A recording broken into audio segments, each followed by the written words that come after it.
վերջին 3 տարիների ընթացքում էապես փոխվել է զինված ուժերի հատկացվող դրամական միջոցների թիվը 2020-ից հետո մենք փոխանակ պատրաստվենք 2030-ի պատերազմի, մենք դեռևս 2020-ի պատերազմին ենք պատրաստվում։ Ռազմաարդյունաբերական համալիրի զարգացումը մեր երկրի ռազմավարական նպատակներից մեկն է։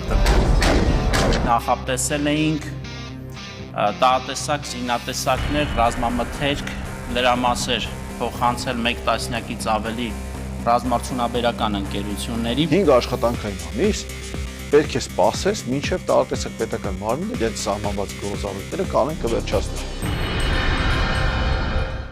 2020 թվականի պատերազմից անցել է 5 տարի, ինչ էական փոփոխություններ են իրականացվել այս ընթացքում բանակում ի հայտ եկած խնդիրների լուծման ուղղությամբ եւ ինչ չի արվել։ Իրականում այն, ինչ կատարվել է այս մի քանի տարվա ընթացքում, կարող եմ ասել 2-2.5 տարվա ընթացքում,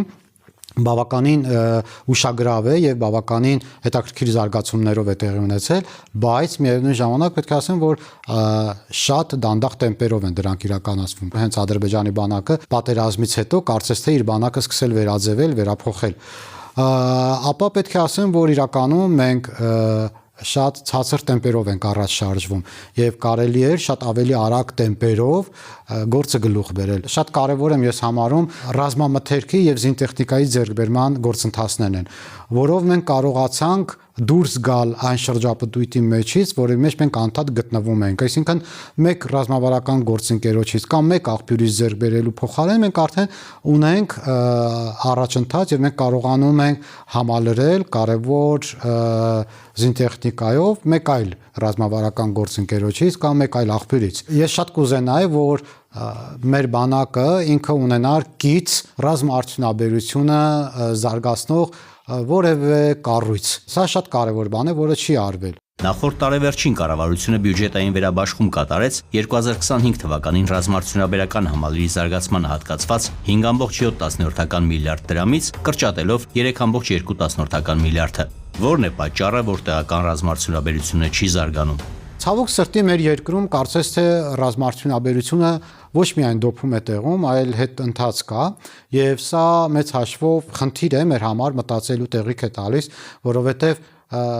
մի կողմից մենք նայում ենք, մենք ունենք մասնագետներ, հիանալի մասնագետներ, բայց մասնագետները կարծես թե ասում են, որ հնարավորություն չունեն, որպեսզի իրենք կարողանան իրենց գիտելիքները ցույց դնել եւ օգտագործել։ Տեսեք, երբ որ մենք խոսում ենք ռազմաարդյունաբերության մասին, շատերի մոտ թյուր ըմբռնում է ստեղծվում եւ մտածում են, որ մենք պետք է ստեղծենք հրթիռներ, հրանոթներ եւ այլն։ Մինչդեռ ռազմաարդյունաբերության մեջ են նաեւ մտնում օրինակի համար ATS-ները, որոնք որ այս դարաշրջանում ժամանակակից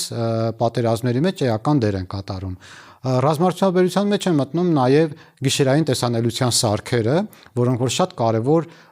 դեր ունեն մարտավարական առումով։ Այնպես որ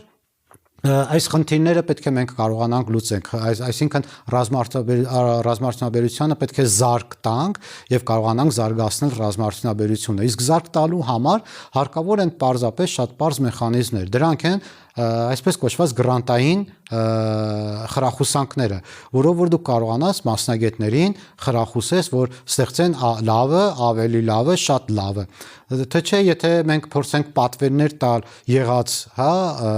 ռազմաարդյունաբերական կենտրոններին, ապա կստացվի նույն բանը, որ մենք ընկնենք շրջապտույտի մեջ եւ անդադ նույնը։ Իշխանությունները հայտարարում են, որ վերջին տարիներին ձեռք է բերվել մեծաքանակ ժամանակակից սպառազինություն եւ ռազմական տեխնիկա, ինչպիսին մեր բանակը երբևէ չի ունեցել։ Արդյոք դա բավարար է ներկա մարտահրավերներին դիմակայելու համար։ Ժամանակակից զարգացող աշխարհում շատ արագ փոխվում են մարտահրավերները եւ ցանկացած զինտեխնիկա ձեռք բերելուց հետո 1-2-3 տարի հետո դրանք բարոյապես սկսում են մաշվել, որովհետեւ զարգացող աշխարհում ի հայտ են գալիս նոր տեխնիկաներ, ի հայտ են գալիս նոր միջոցներ եւ այդ նոր միջոցներով կարողանում են շատ ավելի գլոբալ խնդիրներ լուծել։ Տեսեք, Ադրբեջանում հետաքրքիր միտում կա, իրենք 2020 թվականից հետո շեշտը դրեցին զենք զինամթերք գնելու վրա վրա սկզբնական շրջանում փորձ կատարվեց, որ իրենք եւս ռազմարտունաբերությամբ զբաղվեն եւ փորձեն ռազմարտունաբերությունը զարգացնեն, գործարաններ ստեղծեցին ATS-ներ արտադրելու համար եւ այլն, բայց հետո նորից իրենք պտտվեցին եւ եկան կանգնեցին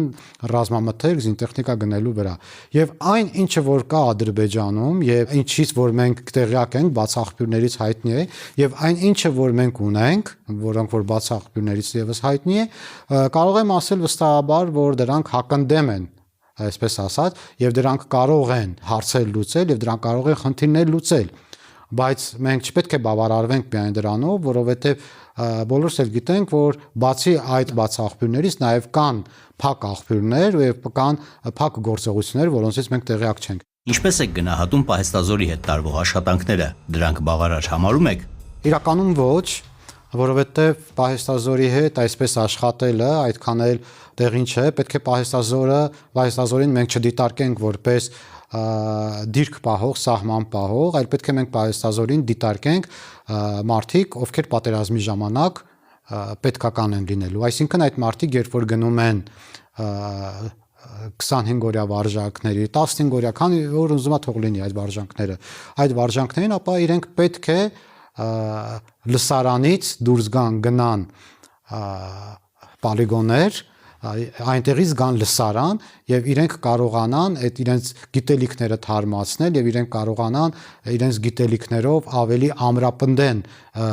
ինքնավստահությունը։ Ինչպես եք գնահատում բանակում վերջին փոփոխությունները, մասնավորապես կամավոր ապեստավորման ծրագիրը, պարտադիր ժամկետային ծառայության կրճատումն ու հունվարին ներկայացված նոր համազգեստը, որն այժմ զորային փորձարկում է անցնում։ Ես բավականին վերապահումներ ունեմ համազգեստի հետ կապված, քանի որ համազգեստը դեռևս այսպես լայն կիրառման մեջ չի մտել եւ դժվար է մի քիչ ասել, թե ինքը ինչ կիրառություն կարող է ունենալ։ Ընդհանրապես ես այստեղ մի փոքր խնդիր նկատեցի, երբ որ հայտնի տեսանյութը դիտեցի, անընդհատ հակնել, շորը հակնել, տագնապի դեպքում դա խնդիր է լինելու մեր համար։ Կապված այդ ժամկետի կրճատման հետ։ Ինքը շատ լավ ծրագիր է, բայց եթե այս ծրագիրը նախընտրական ծրագիր է, ապա ես ցավում եմ դրա համար, որովհետև այս ծրագրին պետք է հետևեն մնացած բոլոր ծրագրերը, իսկ մնացած բոլոր ծրագրերի մեջ մտնում են պայմանագրային զինծառայողների հավաքագրումը լավ պայմաններով, խրախուսելի պայմաններով, կամավոր ատեստավորման մեջ խնդիրները մեծ են, շատ են։ Այստեղ ամենագլխավոր խնդիրն այն է, որ այսպես համահավասար պայմաններ են դրված եւ այդ համահավասարության սկզբունքից ելնելով խնդիրներ են առաջանում եւ չի կարող հետախույզը հանձնի նույն այն այսպես ատեստացիոն քննությունները, որոնք որ հանձնում է ATS-ի մասնագետը։ Իսկ եթե մենք սպային, որը որ մի 5 տարի չի գնացել որևէ տեղ վերապատրաստման, այդ սպայից պահանջում ենք գիտելիքներ, ապա այդ սպան վստահորեն կարող եմ ասել, ինքը իր առօրյայից իմանալով, հա, կամ որոշակի բաներ նաև այդ պահի համար սովորելով կհանձնի ատեստացիոն այդ քննությունները, կստանա բարձր իր ուզած գնահատականը, բայց իրականում գետնի վրա մենք չենք ունեն այն արդյունքը, ինչը որ մենք ակնկալել էինք։